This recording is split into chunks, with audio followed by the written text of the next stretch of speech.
Hola, buenas noches. Muchas gracias a todos los asistentes aquí presentes desde las instalaciones de la Sociedad Mexicana de Urología y también a toda la gente que nos está viendo, oyendo y siguiendo a través de todas las redes oficiales de nuestra sociedad.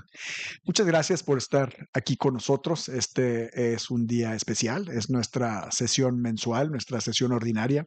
Y hoy, como hemos estado ya acostumbrando en los últimos tiempos, tenemos un programa de lujo, un programa auspiciado por un socio de nosotros muy estimado, Johnson Johnson, ahora J&J, que ha sido, sin lugar a dudas, un aliado muy importante porque nos ha ayudado y hemos crecido juntos, y esta no es la excepción.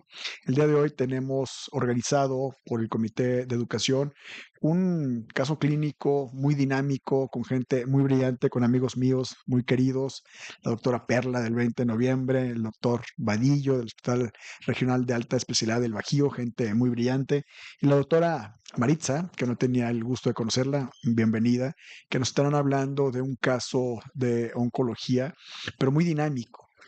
Se darán cuenta que es gente que domina muy bien el tema y que estarán escuchando todos los comentarios de ustedes y haciendo esto muy sencillo para el conocimiento de toda la asamblea y de toda la gente que nos está escuchando.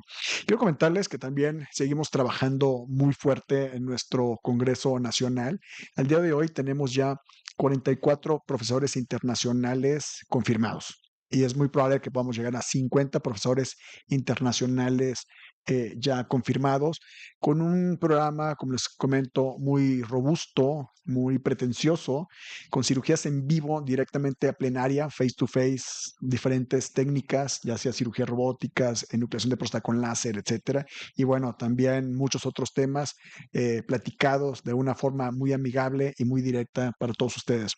La sede, todo el mundo sabe que es Guadalajara 2025, es una ciudad hermosa. Yo creo que después del DF es la segunda mejor.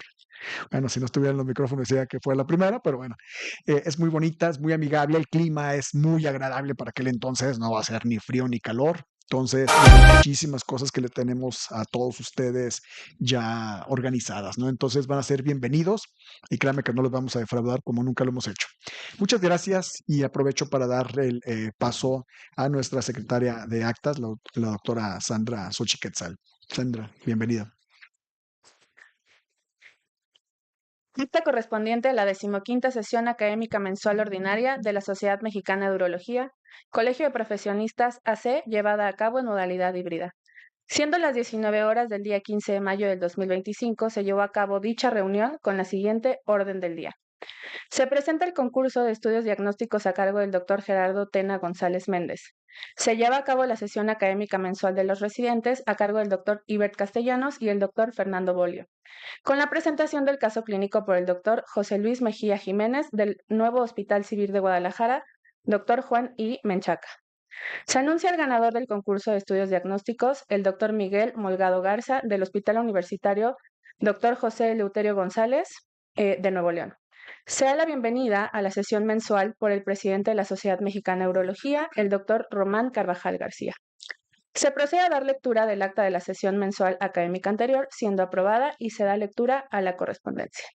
Se realiza la presentación de la sesión académica mensual del circuito de hiperplasia prostática por parte del doctor Edgar Antonio Linden Castro, con el tema Controversias en el tratamiento de la hiperplasia prostática benigna, mediante discusión de casos clínicos presentados por el doctor José Manuel Rodríguez González Cobian y analizados por el panel de expertos conformado por la doctora Olivia Gómez, el doctor Carlos Méndez y el doctor Antonio Esqueda.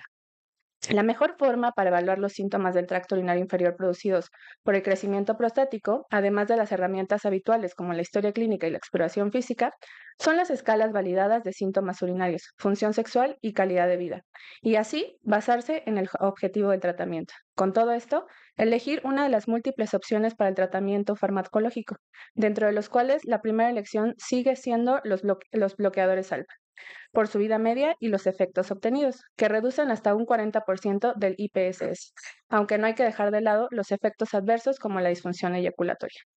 Existe un gran debate en la realización de la cistoscopía como una herramienta habitual en el abordaje del crecimiento prostático obstructivo, que debe de ser un estudio dentro de nuestro arsenal. Sin embargo, elegir correctamente al paciente al cual se realizará el mismo y de igual forma con el empleo del estudio urodinàmico. En cuanto al manejo quirúrgico en pacientes jóvenes con búsqueda de preservación de la eyaculación, existen múltiples técnicas quirúrgicas que se pueden emplear, buscando este objetivo.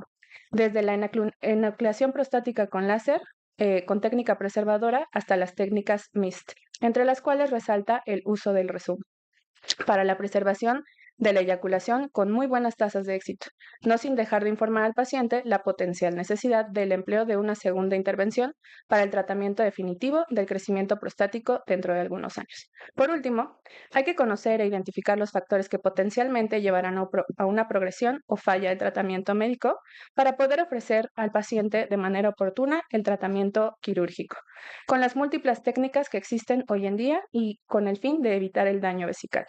Finaliza la sesión académica con la sesión de preguntas y respuestas y se entregan los reconocimientos al panel de expertos. Gracias.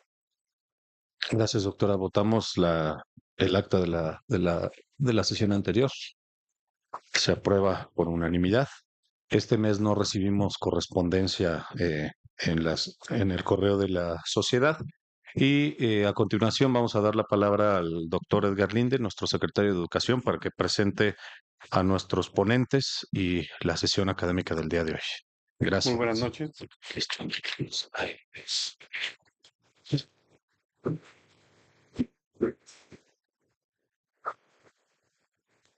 Muy buenas noches. Queremos agradecer el día de hoy a Johnson Johnson por auspiciar este evento. Estamos seguros que será un éxito. Y queremos hacer una breve introducción de nuestros ponentes. Son a la doctora Maritza Ramos Ramírez. Ella es oncóloga, está en el Instituto Nacional de Cancerología. Entonces, ella es una experta en su rama y ella nos va a hablar sobre el papel del PET-PSMA en el manejo de pacientes con cáncer de próstata metastásico sensible a la castración. A continuación tendremos a la doctora Perla Pérez. Ella es oncóloga médica, ella trabaja actualmente en el Centro Médico Nacional 20 de Noviembre y ella nos va a hablar sobre el tratamiento sistémico para la enfermedad hormonosensible y el papel de la apalutamida en este escenario. Entonces, una vez más, queremos agradecer al laboratorio Johnson Johnson por esta participación que tuvo con nosotros y sin más preámbulo, damos el paso a la doctora Maritza Ramos Ramírez para que nos acompañe y estamos seguros de que será un éxito. Muchas gracias.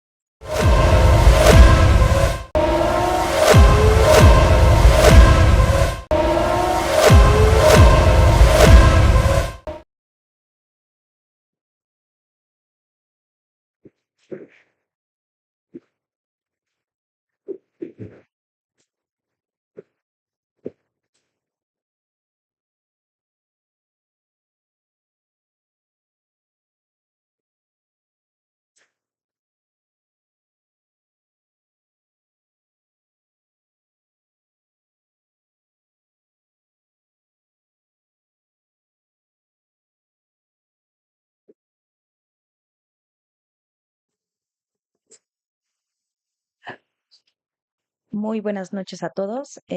Muchas gracias por la invitación a Johnson Johnson y a la Sociedad Mexicana de Urología. Un gusto estar el día de hoy con ustedes.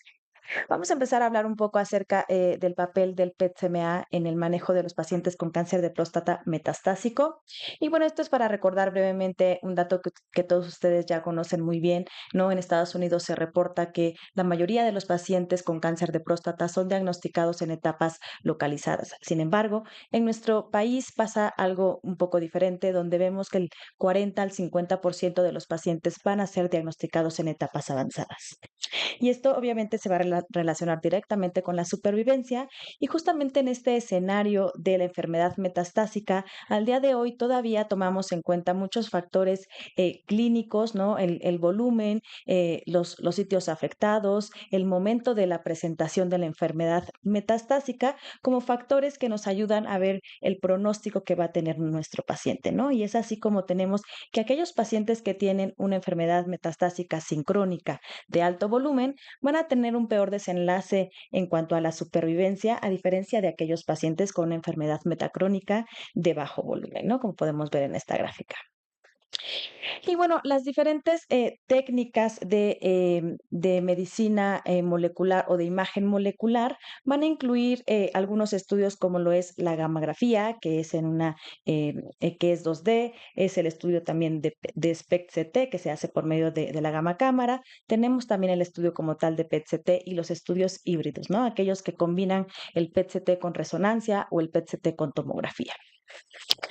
Y bueno, justo pues todo este nacimiento del estudio PET-PSMA, pues realmente ha venido a revolucionar justo también cómo abordamos a nuestros pacientes y cómo hacemos este diagnóstico más certero para nuestros pacientes y etapificamos de una mejor manera, ¿no? El PET-CT con PSMA utiliza un ligando radiomarcado específico de PSMA para visualizar su distribución y bueno, se ha visto que es tiene una mayor especificidad y sensibilidad para lesiones metastásicas, ¿no? Que si lo comparamos con algunas técnicas convencionales como de gamagrama o tomografía, ¿no? Justo nos podría ayudar a tomar y a modificar el tratamiento de los pacientes. Y bueno, algo que todavía no está muy claro si es que el uso de este PET-CT se va a traducir también en una mejor o en un aumento de la supervivencia global de nuestros pacientes, ¿no? Pero, ¿qué es el PSMA? Bueno, va a ser una proteína transmembrana altamente expresada en las células del cáncer de próstata y algo importante es que no se expresa en muchos tejidos normales, ¿no? Si sabemos, por ejemplo, que se puede expresar a nivel de las glándulas salivales, a nivel renal, ¿no? O incluso a nivel también suprarrenal.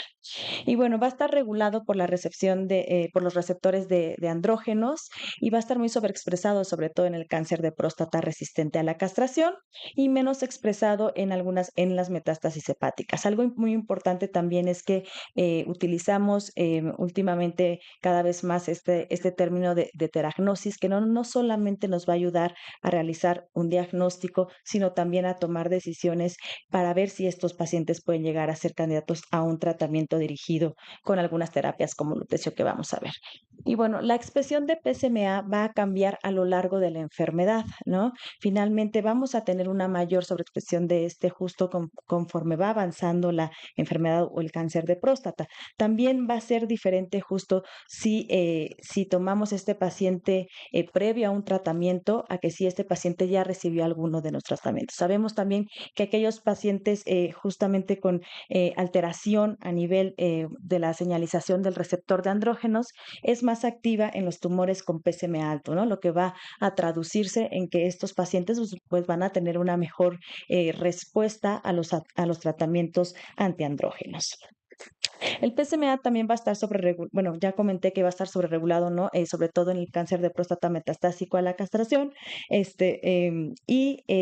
también va a tener una heterogeneidad, que esto es algo importante, que va a ser intra e interpaciente, ¿no? Esto quiere decir que puede cambiar, ¿no? De acuerdo a dónde tomemos esta biopsia, pero también es interpaciente porque de acuerdo a ciertos subgrupos, ¿no? A nivel raciales, también puede llegar a cambiar esta expresión o sobreexpresión del PSMA. También se ha descrito, ¿no? Más recientemente que hay genes justamente que pueden afectar esta expresión de PSMA. Podemos ver que el receptor de andrógenos va a aumentar la expresión de PSMA y de TROP2, ¿no? A diferencia, por ejemplo, de aquellos pacientes que tienen una alteración a nivel de RB1, donde justamente vamos a ver que hay una menor expresión de PSMA, pero podemos y vamos a identificar también niveles más altos en este caso cuando los pacientes tienen una alteración en RB1 de DLL3, ¿no? Justo últimamente también ya hay algunos estudios que utilizan tratamientos anti-DLL3 como lo es tarlatamab, ¿no? Justo para poder atacar mejor a estos pacientes que van a tener más un fenotipo neuroendocrino, ¿no? Y bueno, justo también algo importante que no se nos debe de olvidar es que con estas nuevas técnicas podemos ver un sobreestadiaje o un subestadiaje en comparación con las técnicas convencionales, ¿no? Pueden ver, por ejemplo, en esta imagen cómo con el estudio convencional de gammagrafía, pues este paciente realmente parecía que tenía ya actividad del lado izquierdo, lo pueden ver, actividad a nivel óseo, pero cuando se realiza un estudio de PET-CT en realidad no se confirma esta enfermedad y eran solamente cambios degenerativos, ¿no? Pero también puede llegar a pasar lo contrario, ¿no? Tener un subestadiaje donde pueden ver cómo a lo mejor parecía que había solamente 3 lesiones y a la hora de realizar un estudio de PET-PSMA justamente podemos identificar un mayor número de lesiones metastásicas, ¿no? Y algo, bueno, ya lo mencioné hace un momento, pero siempre considerarlo, si hay algunas otras neoplasias que pueden llegar también a expresarse en un estudio de PET-PSMA y que no se nos debe de olvidar, por ejemplo, una lesión de hepatocarcinoma con un fenotipo fibrolamelar, por ejemplo, también puede llegar a captar en un PET-PSMA, ¿no? También el cáncer de riñón también se puede captar por medio de PET-PSMA y alguna afectación a nivel suprarrenal principalmente. Y bueno, justo quiero ir abarcando algunos puntos de la enfermedad y de la evidencia que hay del uso del PET-PSMA. Vamos a empezar a hablar sobre la recurrencia bioquímica y este es un estudio prospectivo, es un estudio de un solo brazo en donde analizaron más de 600 pacientes con recurrencia bioquímica y se pudo ver que la tasa de detección por medio de PSMA en general fue del 75%. Pero si ustedes ven esa gráfica ahí a su izquierda, vemos que de acuerdo al nivel del antígeno prostático, esta tasa de detección por medio de PSMA fue aumentando, ¿no? Podemos ver que cuando teníamos un PSA, perdón, entre 0.5 y 1, esta tasa de detección fue del 57%, pero si vemos, por ejemplo, aquellos pacientes que tienen un PSA mayor a 2, esta tasa de detección sube hasta 86%, y si ya nos vamos a un PSA mayor de 5, esta tasa de detección aumenta hasta en el 97%, y aquí justamente hubo una significancia estadística al analizar el porcentaje de detección de acuerdo al nivel de PSA. Y hay otro estudio, este es un estudio prospectivo, también es un estudio que incluyó más de 1,000 pacientes, que fue multicéntrico porque se estudió en 15 países y también justamente evaluó a esta población justo que tenía una recurrencia bioquímica y vimos o vemos también resultados muy similares a lo que les mencioné en el estudio previo, donde de acuerdo al punto de corte del antígeno prostático, justo entre más antígeno prostático tenemos, pues se relaciona una tasa de detección más alta, ¿no? Como lo pueden ver en su gráfica de la izquierda, pero también en este estudio analizaron algo muy interesante que fue el gliso, ¿no? Vemos también que a mayor gliso, esta tasa de detección aumentó más. Vemos que, por ejemplo, en un Gleason 10, la tasa de detección con el estudio PET-PSMA fue de casi el 87%. Y bueno, justo esto nos dejó que en este estudio también se analizó que el tratamiento de los pacientes se modificó en base a los resultados del estudio PET-PSMA hasta casi en el 57% de los pacientes, ¿no? Un porcentaje pues nada despreciable. En cuanto a la evaluación ganglionar, tenemos evidencia también. Este estudio, por ejemplo, es una revisión sistemática que incluyó 18 diferentes estudios, ¿no? Justamente para hacer esta evaluación a nivel ganglionar y escogió esta población de riesgo intermedio y alto riesgo. Y de manera general, los resultados fueron que el estudio de PET-PSMA tuvo una sensibilidad del 60% y una especificidad del 93%. Y en cuanto a la identificación de metástasis, justo que es un punto importante porque pues el tratamiento evidentemente nos va a cambiar. ¿Hay alguna evidencia científica? Pues sí, justo tenemos este estudio, ¿no? Que evaluó cuál era el valor de realizar el estudio PET-PSMA para la detección de metástasis óseas en pacientes justo que ya tuvieran algún estudio previo de gammagrafía, ¿no? Aquí se incluyeron 112 pacientes y incluyeron pacientes con riesgo intermedio, tanto favorable como desfavorable, y de alto riesgo que representó el mayor porcentaje de los pacientes, hasta casi en el 89% de los pacientes eran de riesgo alto, ¿no? Y bueno, ¿qué nos dice este estudio? Justo es que el PET-PSMA puede identificar una enfermedad M1 hasta en el 10% de los pacientes que habían sido considerados como M0 por un gamagrama óseo en esta parte de la enfermedad, en pacientes justamente de riesgo intermedio y de riesgo alto.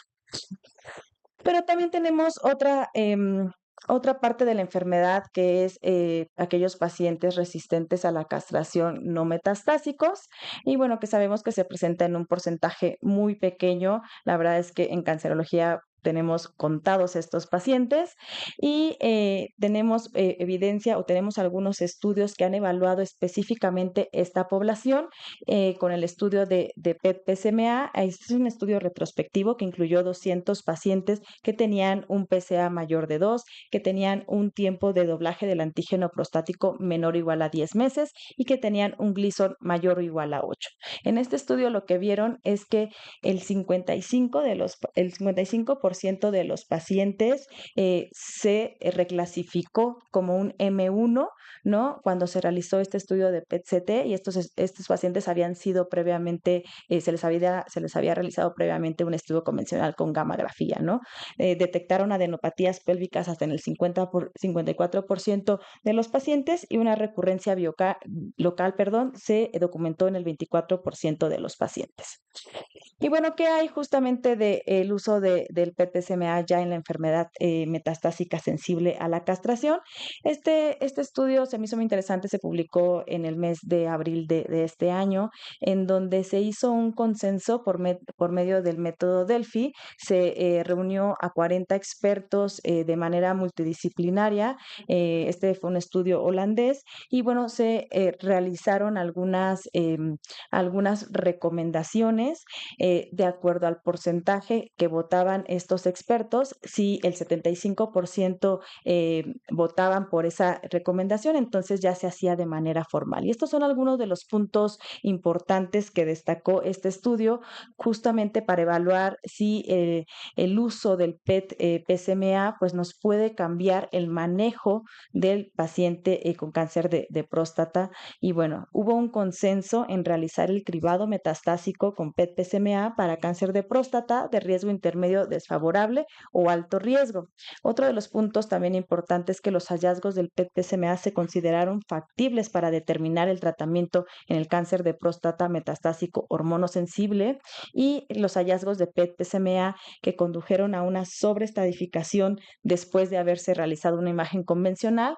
Aquí algo interesante es que el 76% de los panelistas optarían por una intensificación del tratamiento, ¿no? Esto es que justo cambiarían su manejo una vez teniendo este PET-PSMA y que se hubiera determinado que en realidad era una enfermedad avanzada, ¿no? Y por el lado contrario, si realizando un estudio de PET-PSMA esta enfermedad fuera a lo mejor no de alto volumen, sino de bajo volumen o una enfermedad oligometastásica, aquí el panel realmente votó en el 71% de los panelistas que elegiría una desintensificación en el tratamiento. Entonces podemos ver justo cómo pues cada vez tratamos de ponernos más de acuerdo, ¿no?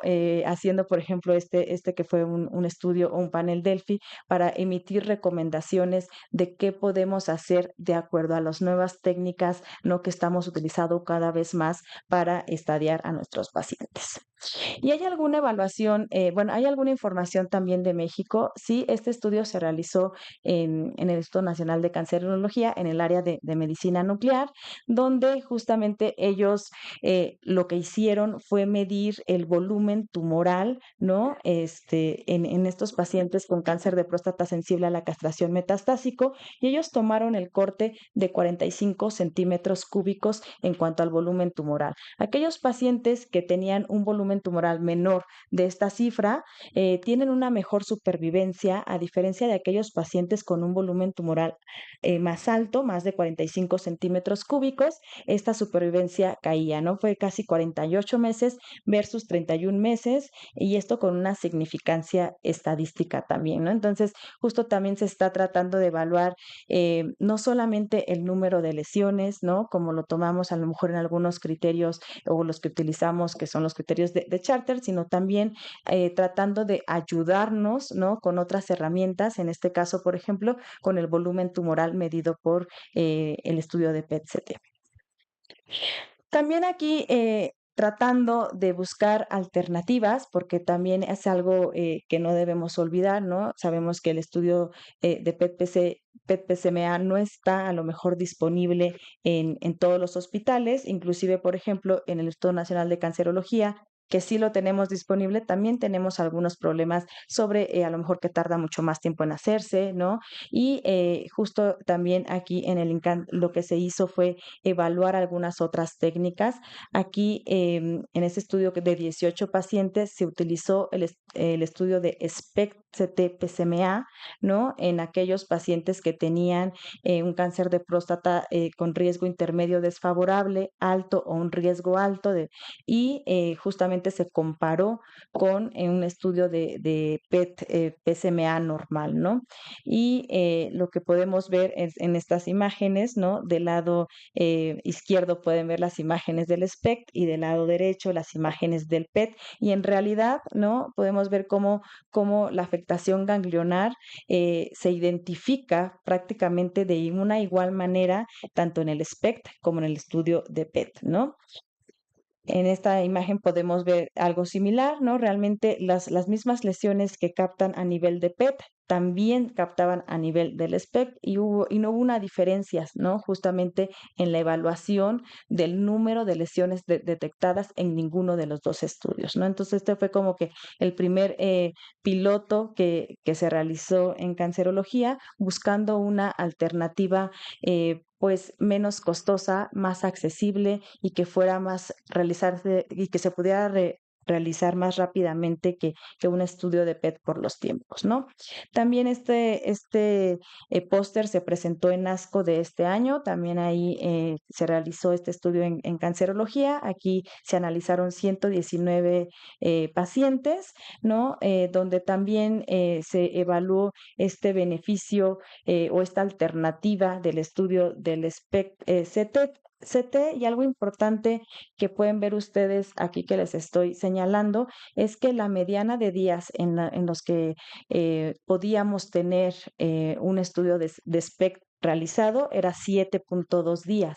A diferencia, ¿no? De si pedimos un estudio de PET, esto es en cancerología, la mediana de días era de 67 días, ¿no? Entonces, había una diferencia de 60 días, es por eso que justo creo que hacer estos estudios, pues en la vida real, donde sabemos que no podemos a lo mejor tener todo a la mano, pues es algo muy importante, porque realmente resultó o los resultados fueron muy similares a lo que ya habíamos hecho con el estudio piloto, donde realmente el número de lesiones detectadas por los dos métodos fue muy similar, ¿no? Entonces, se detectaron 108 lesiones en el estudio, por el estudio de SPECT y 114 por un PET-CT convencional. Entonces, básicamente no hubo una diferencia en la detección de estas lesiones metastásicas, ¿no? Y entonces es una alternativa que parece eficiente, sobre todo pues cuando tenemos algunas limitaciones de acceso. Y bueno, justo también sabemos que conforme avanza la enfermedad del cáncer de próstata, pues hay una selectividad clonal,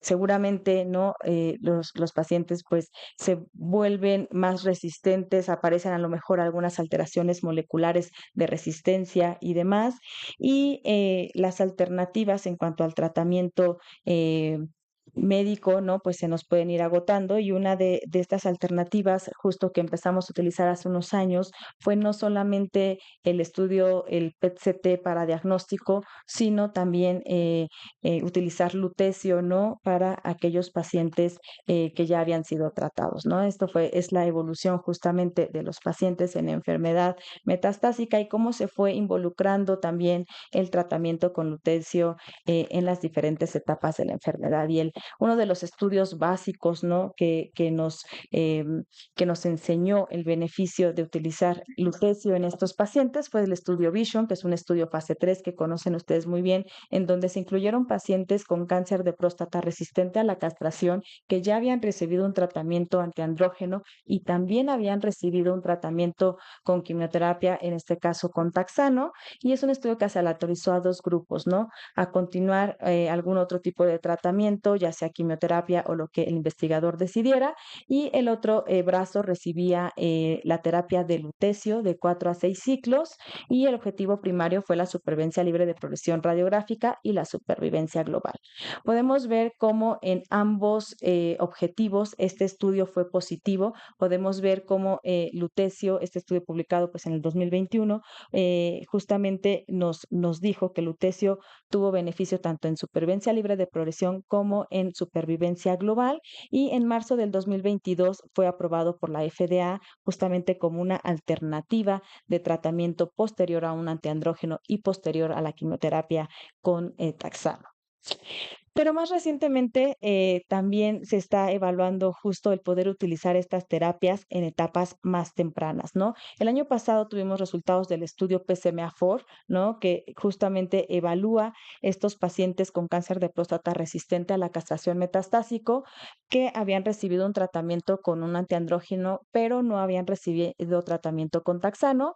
Y aquí hubo dos brazos. Un brazo era hacer el switch en cuanto al antiandrógeno, y el otro brazo era recibir el tratamiento de lutecio por 6 ciclos. El objetivo primario fue la supervivencia libre de progresión radiográfica, y podemos ver que en cuanto a este objetivo, este estudio fue positivo con una disminución del riesgo de progresión de aproximadamente el 50%. Sin embargo, vemos que en cuanto a la supervivencia global no hubo una diferencia.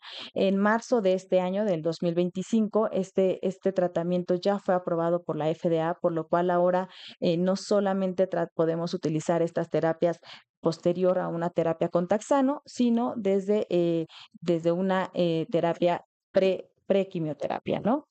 Y bueno, son nuevas alternativas justamente que se están utilizando. Ya hay algunos otros estudios que incluso están evaluando estos tratamientos en enfermedad sensible a la castración, como es el estudio ENSAPE, ¿no? Que bueno, es un estudio fase 2, pero que bueno, también está teniendo buenos resultados, ¿no? Pero bueno, esto es lo que hasta el momento está aprobado en cuanto a tratamiento por FDA.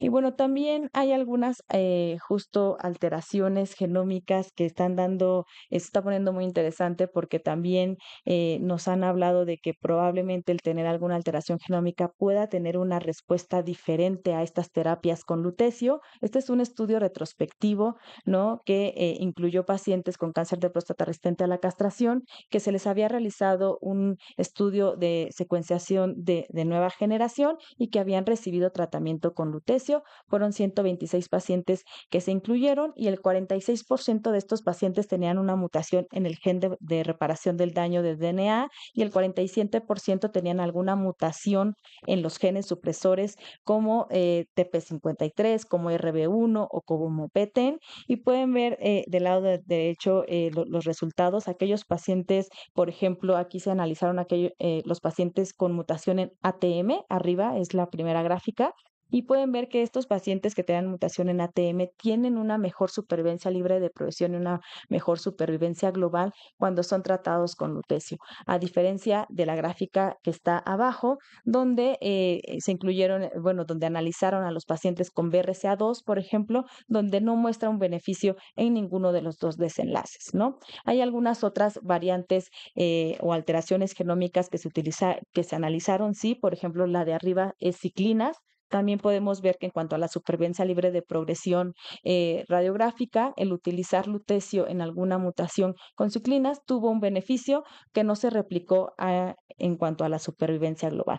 La verdad es que justo estos estudios todavía no son un estándar, todavía a lo mejor no nos llega o no los utilizamos para tomar decisiones en la práctica clínica, pero cada vez vamos teniendo más evidencia y probablemente en un futuro también nos vayan a ayudar justamente a decidir la secuencia del tratamiento para nuestros pacientes, ¿no? Pero bueno, son resultados muy interesantes que están saliendo. También justamente analizaron esta respuesta al antígeno prostático de acuerdo a la mutación y, por ejemplo, tenemos mutaciones que respondieron en el 100% de los casos, como lo fue ATM y ciclinas, ¿no? Pero algunas otras que no respondieron o que respondieron menos, por ejemplo, como PALB2, que sabemos que de entrada también parecería que pudiera tener un peor pronóstico, ¿no? Y en el análisis multivariado de este estudio, justo algunos factores que representaron o que tuvieron un peor pronóstico en cuanto a los desenlaces de la supervivencia fue el tener metástasis hepáticas y el tener alguna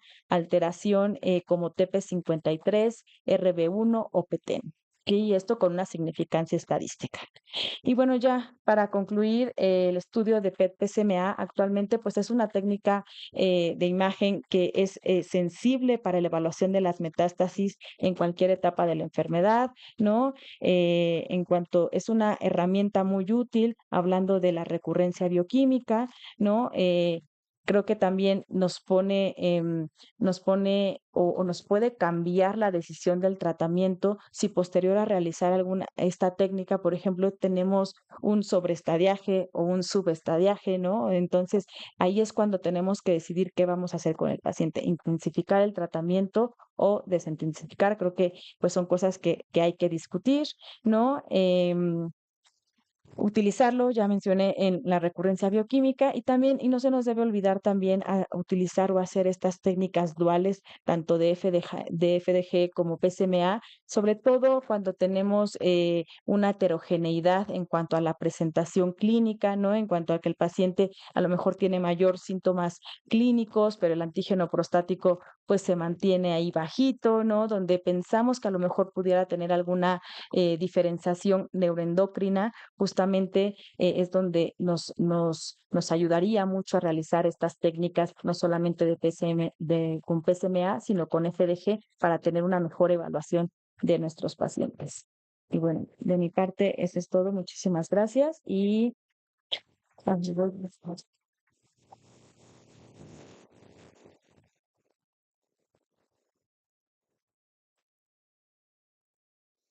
Bueno, le damos las gracias a la doctora Maritza. El, el PET-PSMA pues fue autorizado por la FDA en 2020 aproximadamente, ¿no? Y debemos de recordar que los ARPIs en esta etapa de la enfermedad, pues básicamente los ensayos clínicos fueron diseñados antes de esta fecha. Por eso todos los ensayos clínicos fueron con estudios convencionales. Pero la doctora ya nos comentó perfectamente en la plática que puede haber una reclasificación en estos pacientes debido al advenimiento del PET-PSMA. Doctora, ¿usted considera que el PET-PSMA hoy debe ser un estándar? Ay, bueno, justo creo que cada vez tenemos más evidencia de que lo podemos utilizar en diferentes etapas de la enfermedad, ¿no? O sea, definitivamente, por ejemplo, aquellos pacientes con una recurrencia bioquímica, ¿no? Nos ayuda justamente para tener un mejor panorama de la etapa de nuestro paciente. También es importante tomar en cuenta algunos otros factores, como lo es el nivel del antígeno prostático, ¿no? Pues vimos, ¿no? Justamente como en las gráficas, a mayor antígeno prostático, definitivamente la tasa de detección aumenta, ¿no? Pero a lo mejor un antígeno prostático menor de 0.5 en realidad a lo mejor no nos aportaría nada hacer el estudio de PET-PSMA porque la tasa de detección es muy baja, ¿no? Entonces creo que es importante considerar todos estos factores, ¿no? También, por ejemplo, hay algunos datos con el Gleason, aunque creo que donde más hay información es con el valor del antígeno prostático. Gracias, doctora. Agregando un poquito a lo que nos está platicando en este momento, hoy hemos visto lo importante que es realizar estos estudios de imagen de nueva generación cuando se tiene acceso a ellos. ¿Cómo lo ve usted en el futuro cuando hay nuevos jugadores también, como el ctDNA, que puede ser un complemento para el tratamiento y personificación de los tratamientos? Sí, creo que el ctDNA es algo que en muchas neoplasias, ¿no? Ya nos está ayudando a tomar decisiones incluso para intensificar o desintensificar los tratamientos. Sin embargo, la verdad es que al día de hoy no es muy accesible hacerlo para todos nuestros pacientes, ¿no? Creo que realmente tendríamos más acceso a un estudio de PET-PSMA o de alguna otra técnica como un estudio de SPECT que realizar realmente una determinación de ctDNA por la complejidad y costo que conlleva. Seguramente más adelante, tanto en cáncer de próstata como en alguna otra neoplasia, sí lo vayamos a incorporar, pero creo que todavía, a pesar de los buenos resultados para la práctica diaria, creo que todavía falta tiempo. Muchas gracias. Sí. Por último, en la plática también nos estaba comentando acerca del lutecio. Lutecio todavía no tiene autorización en México para su uso. Probablemente sobre ensayos clínicos, ustedes en el Instituto Nacional de Cancerología, probablemente en algún ensayo clínico tienen acceso a él. Realmente, pues la molécula que se utiliza es pues la mexicana, ¿no? La que diseñó el ININ, ¿no? Es como estamos tratando a los pacientes, ¿no? Que no es la misma que se utilizó en el estudio, por ejemplo, Vision, ¿no? Pero bueno, que ha tenido pues buenos desenlaces y es lo que utilizamos para nuestros pacientes. Ahorita todavía lo estamos utilizando posterior a docetaxel, pero bueno, justamente con estos nuevos resultados de utilizarlos más tempranamente antes de quimioterapia, seguramente los estaremos incorporando. El tema también ahí un poco es el acceso y ahorita pues los pacientes todavía lo utilizamos en una era post-docetaxel.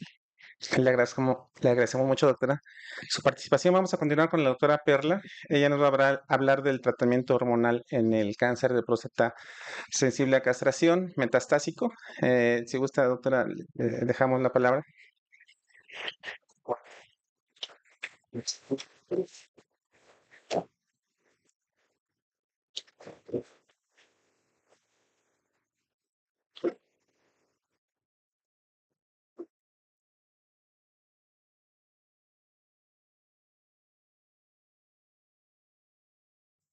Pues buenas noches a todos, un gusto volver a estar aquí con ustedes.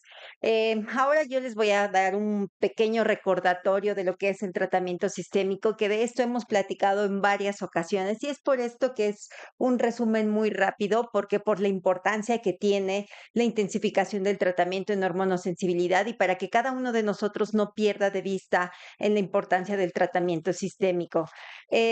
Pues mis conflictos de intereses. Y como yo les decía, el cáncer de próstata es de los tumores más importantes en cuanto a tumores genitourinarios y también tumores generales. Hay que recordar que ocupa de los primeros lugares en cuanto a incidencia y mortalidad. La doctora Ramos ya nos habló acerca de la estadificación, que las guías radar siguen siendo aún vigentes a pesar del año en que fueron publicadas. Sabemos que existen los métodos convencionales y también las indicaciones de qué pacientes son los que se tienen que estadificar. Posteriormente tenemos algunas recomendaciones adicionales donde ya se viene a integrar la información del PET, que para enfermedad metastásica creo que uno de los campos más importantes es la enfermedad oligometastásica. La detección de esta entidad dentro de la enfermedad hormonosensible, que con el PET podemos tomar decisiones muy diferentes a cómo se tratan el resto de los pacientes con enfermedad metastásica. También tomar en cuenta que cuando se tenga acceso al PET podemos mejorar algunas situaciones en cuanto a reportes por ejemplo, del rastreo óseo. Sabemos todas las dificultades que tenemos en cuanto a reporte, la familiaridad que tenga el médico nuclear con este tipo de estudio y que al final es con lo que nosotros tomamos las decisiones de tratamiento. Pasando ya como tal al tratamiento sistémico, recordar que la base del tratamiento es el bloqueo androgénico. Sin embargo, ningún paciente al día de hoy, a menos que su expectativa de vida sea muy corta, debe de ser tratado solamente con bloqueo androgénico. Esto es porque el periodo a la resistencia a la castración va a ser muy corto. La primera molécula que nos dio información acerca de la importancia de la intensificación del tratamiento es docetaxel con el estudio Charted. Todos sabemos los pros y los contras de este estudio y que el beneficio era reportado sobre todo para para alto volumen, no para bajo volumen, pero al final fue el primer estudio que demostró un incremento de la supervivencia global. Después tenemos los otros 3 estudios con los antiandrógenos de nueva generación, abiraterona, enzalutamida, apalutamida, que vienen a replicar esta información, sin embargo, con una molécula muy diferente y con un perfil de toxicidad también muy diferente a la quimioterapia. y que la decisión de qué molécula elegir entre una y otra, la verdad es que se basa en diferentes aspectos, pero uno de ellos muy importante es el perfil de toxicidad. Sabiendo que cada una de las moléculas tiene un perfil de toxicidad conocido, al día de hoy se sabe que abiraterona es la que tiene un perfil de toxicidad mucho más alto. Enzalutamida y apalutamida son las que son mejor toleradas, entonces la decisión también dependerá de las características del paciente y los posibles eventos adversos que pueda desencadenar la molécula. Después de esto tenemos los estudios donde se evaluaron los tripletes. Al tener dos moléculas activas y que se sabía que incrementaban la supervivencia global, por supuesto que el siguiente paso era conjuntar las dos moléculas para establecer su utilidad. Y aquí ya llega el otro concepto que son los tripletes, uno con abiraterona, el otro con darolutamida. ¿Y qué es lo que reportan estos estudios? Lo que conocemos que también incrementan supervivencia global, pero sobre todo en aquellos pacientes con alto volumen, no se replica en bajo volumen, es decir, pareciera que dar un triplete en bajo volumen es un sobretratamiento y es por esto que los tripletes están recomendados solamente para la población de alto volumen. De manera resumida, yo aquí en 5 minutos les acabo de hablar acerca de toda la intensificación del tratamiento, pero por supuesto que esto es un tema que es mucho más amplio, con mucho más detalle, pero esto es de manera resumida para no perder de vista las alternativas de intensificación de tratamiento que tenemos. El primero con docetaxel, posteriormente antiandrógeno de nueva generación y el triplete. Al tener tantas alternativas de tratamiento, la siguiente pregunta es ¿cuál sería mejor? La verdad es que no hay una respuesta, depende mucho del paciente. Aquí vemos dos gráficos en un metaanálisis y lo que nos dice es que tanto con quimioterapia como con antiandrógeno de nueva generación como con triplete tenemos un impacto en la supervivencia global. La gran diferencia radica en la supervivencia libre de progresión radiográfica, donde esta sí es deletérea en comparación con las otras dos alternativas cuando se utiliza docetaxel. Y esto es porque son 6 ciclos de docetaxel, paramos el tratamiento y quedan solamente con bloqueo androgénico. Este es el motivo por el cual en las guías internacionales docetaxel, como el estudio Charter, ya no está recomendado como una alternativa de tratamiento, sino que está recomendado el uso de antiandrógenos de nueva generación o triplete. Entonces, la pregunta sería, ¿a quién darle solamente un bloqueo androgénico? Yo de manera personal creo que a nadie, solamente a aquel paciente que tenga una expectativa de vida muy corta. La enfermedad oligometastásica es otro apartado en donde el bloqueo androgénico en algunas ocasiones hasta se puede omitir. Bloqueo androgénico más docetaxel es posible pensarlo en aquel paciente que no tenga acceso a un antiandrógeno de nueva generación. Bloqueo más antiandrógeno de nueva generación es la alternativa que considero que más utilizamos tanto en el servicio de urología como de oncología médica, y el triplete solamente está establecido para pacientes con alto volumen y que sean candidatos para recibir quimioterapia. Algunos otros factores que utilizamos para establecer a quién va a recibir un triplete o quién va a ser tratado con un doblete, nombrando doblete, el uso de bloqueo androgénico más un antiandrógeno de nueva generación, son dos conceptos muy importantes. Uno es volumen y otro el momento en cual es diagnosticada la enfermedad, es decir, sincrónico, metacrónico, si es diagnosticado de nuevo o una recurrencia después de una enfermedad temprana. ¿Y esto por qué es? Porque con estos dos parámetros nosotros podemos formar 4 grandes grupos y se sabe muy bien que el grupo con enfermedad sincrónica, es decir, de novo y alto volumen, tiene una supervivencia global mucho más corta, de 43 meses, y esa es la población que es bien sabido que tiene el beneficio con el triplete. Sin embargo, los otros 3 grupos, creo que el tratamiento con un doblete es aceptable.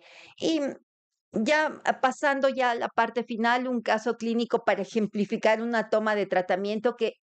perdón, de decisión de tratamiento, que esta siempre, yo les muestro la información, pero cuando se tiene al paciente enfrente, la verdad es que hay que hacer varias denotaciones para poder tomar la decisión.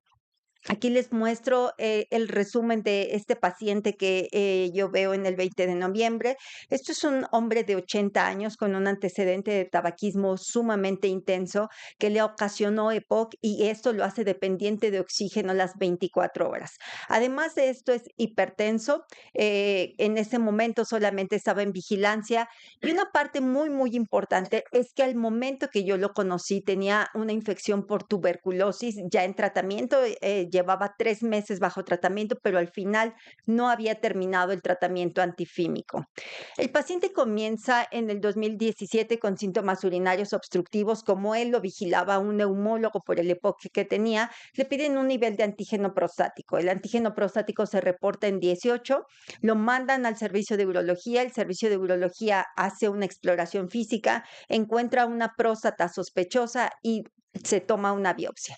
En la biopsia se confirma la presencia de un tumor maligno con un Gleason 5 más 4, 9, y es estadificado con un PET con PSMA. Si ustedes se dan cuenta, en todo el listado rojo se ven múltiples lesiones a nivel de hueso y de ganglios. Entonces, de manera resumida, este es un hombre de 80 años con cáncer de próstata hormonosensible, metastásico ganglionario óseo. Es importante hacer mención que el paciente estaba asintomático a pesar de la carga tumoral que tenía. Sin embargo, no hay que perder de vista tampoco que era de novo, alto volumen, alto riesgo y que estaba bajo tratamiento para tuberculosis. Si volvemos a pasar el gráfico que les mostré previamente, el paciente está en el grupo rojo, que es un tumor sincrónico de alto volumen y es el que peor pronóstico va a tener, que va a tener una supervivencia aproximada de 43 meses.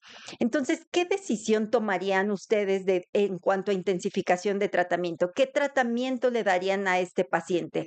Yo, la verdad, mi primer pensamiento para él sería un triplete, sin duda. Sin embargo, no hay que perder de vista que tiene un proceso infeccioso activo y que es un proceso infeccioso activo que todavía le faltaban de 3 a 4 meses de tratamiento. Es por esto que la decisión la tuve que modificar. No quisiera decir que para pacientes de alto riesgo y sincrónicos a todos les doy, tomo esta decisión de tratamiento. Este es un paciente muy específico. Em, lo envían conmigo, empezamos el bloqueo androgénico como lo hacemos habitualmente y la decisión terapéutica que yo tomé fue apalutamida. ¿Por qué apalutamida? Tengo 3 opciones de tratamiento como antiandrógenos: enzalutamida, apalutamida y abiraterona. Abiraterona no decidí abiraterona por el hecho de que va en conjunto con esteroide, con prednisona, y el paciente tiene un proceso infeccioso activo y es por esto que no decidí esta molécula. Apalutamida y enzalutamida, la verdad es que son moléculas muy parecidas, sabemos que las dos tienen eficacia. En el caso específico del paciente, no veo una gran diferencia entre ellas dos, decidí por apalutamida.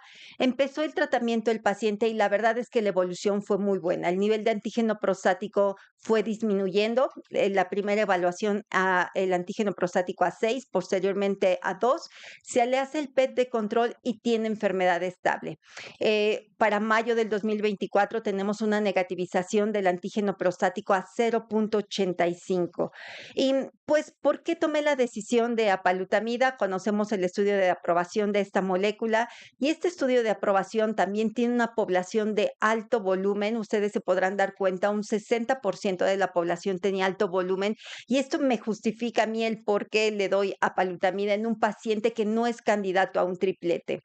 Nuevamente aquí tengo un PET mucho más reciente que lo que me sigue reportando es que tiene respuesta parcial. El nivel de antígeno prostático está en 0.56. Al día de hoy continúa con apalutamida y el intervalo libre de progresión es de 25 meses. Algunos datos adicionales que tenemos con apalutamida es la disminución profunda del nivel de antígeno prostático, que al final este concepto es un valor pronóstico adicional, que se sabe que aquel paciente que alcanza un nivel por abajo de 0.2 nanogramos por mililitro va a tener una mayor supervivencia global, una supervivencia libre de progresión radiográfica mucho más prolongada. Entonces, este es un valor pronóstico importante a tener presentes. Sin embargo, no todo paciente que alcanza esta negativización hay que tomar en cuenta que va a tener una buena evolución. Luego nos hemos llevado algunas sorpresas. ¿Y qué me justificó el darle a un paciente de alto volumen y de nuevo apalutamida? Aquí tenemos un análisis donde evalúa el uso de apalutamida en esta población y se tienen resultados aceptables. ¿A qué me refiero con aceptables? Vean ahí la supervivencia global sí se incrementa en comparación con placebo. Nuevamente quisiera hacer mención que si un paciente tiene estas características y es candidato a docetaxel, sin duda yo daría un triplete. Este solamente es un caso de un paciente que no fue candidato a una intensificación de tratamiento con triplete y que aún así pueden recibir una intensificación con un antiandrógeno de nueva generación y obtener buenos resultados como lo está haciendo este paciente. Y ya para terminar, pues el cáncer de próstata metastásico hormonosensible ha tenido un cambio radical en los últimos años, de esto no hay duda. Y pues ahora en ASCO también ya se presentaron el estudio para el uso de inhibidores de PARP en pacientes con mutaciones en los genes de recombinación homóloga. Entonces, todavía hay más cambios en el tratamiento de hormonosensibilidad. Se sabe que la intensificación del tratamiento incrementa la supervivencia global y la supervivencia libre de progresión. La verdad es que la mayor parte de los tratamientos en cáncer de próstata hormonosensible tienen un perfil de toxicidad aceptable y que es fundamental tener presente el concepto de intensificación de tratamiento en aquel paciente con una expectativa de vida aceptable. Y pues por mi parte sería todo. Muchas gracias.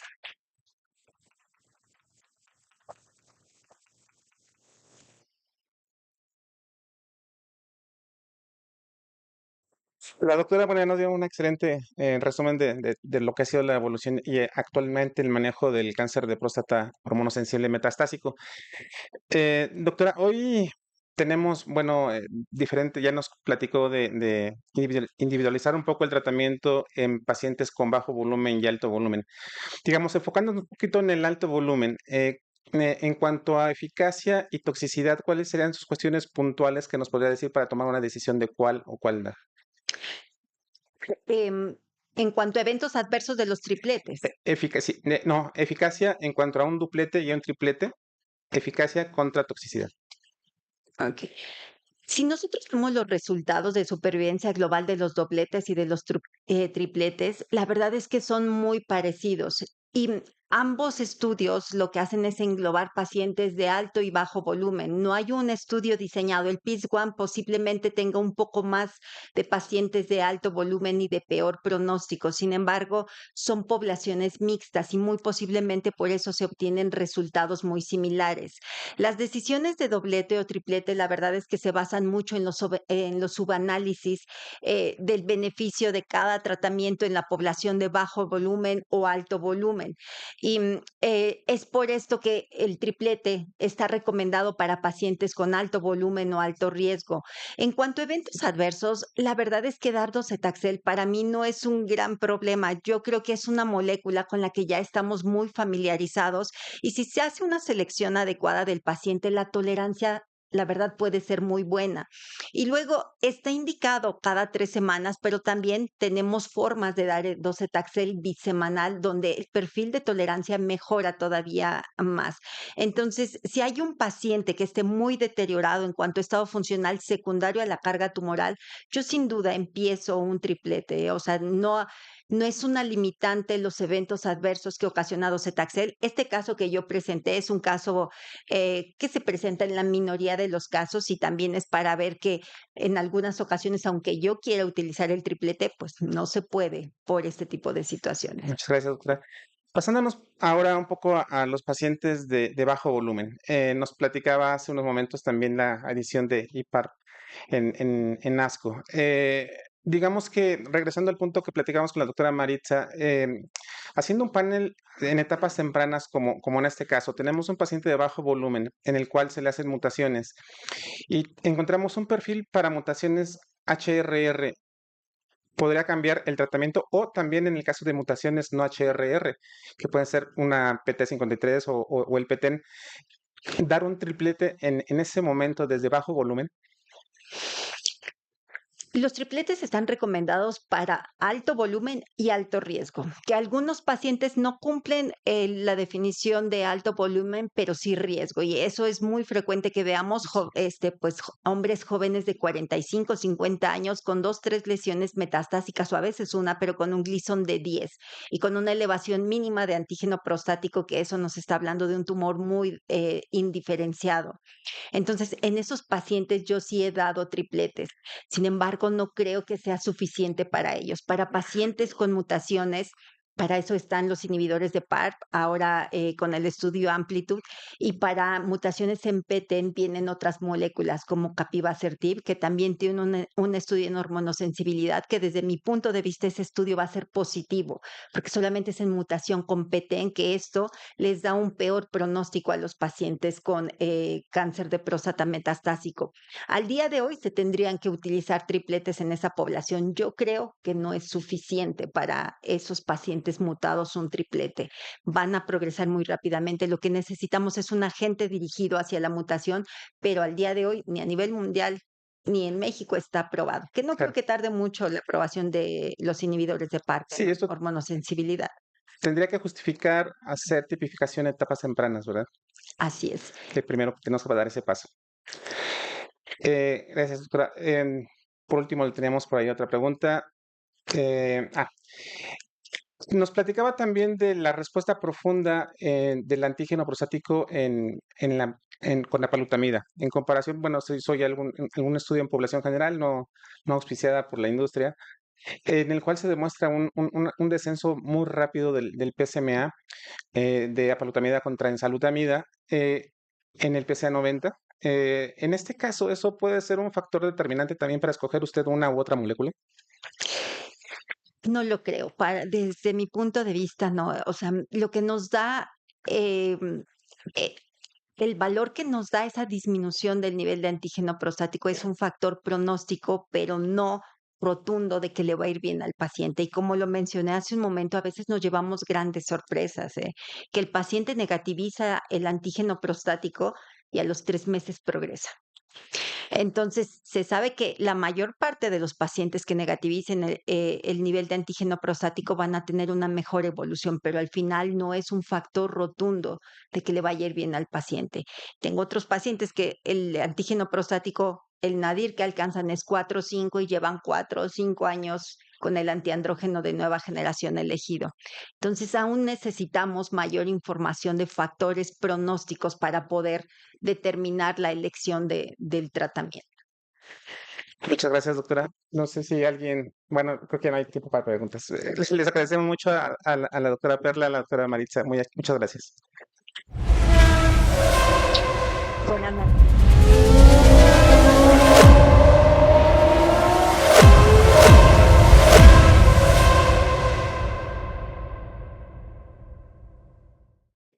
Muchas gracias a todos los asistentes presenciales y virtuales a esta provechosa sesión y a todos nuestros ponentes que hicieron un papel extraordinario. Y como muestra de agradecimiento, nuestro presidente, el doctor Román Carvajal García, les va a entregar un reconocimiento a la doctora Maritza Ramos. Muchas gracias, Maritza, por estar con nosotros una vez más. A la doctora Perla Pérez, muchas gracias, doctora. Y al doctor Marco Vadillo Santoyo, coordinador del capítulo de Urología Oncológica. Tenemos a los ganadores del mes. Nuestros ganadores del 50% de membresía son los doctores Jorge Armando Chávez Arismendi y Fernando Ponce de León Ballesteros. Muchas felicidades. Y la ganadora del Apple Watch de este mes es la doctora María Chain. Muchas felicidades. Pues finalmente, muchas gracias a todos por su asistencia. Recuerden que falta poco tiempo para SMU25, los esperaremos en Guadalajara. El próximo lunes se lanza la página web donde podrán empezar a ver la oferta académica y donde podrán iniciar a registrarse a todas las actividades que tendremos, cursos transcongresos, simposios y demás. Muchas gracias a todos. Buenas noches.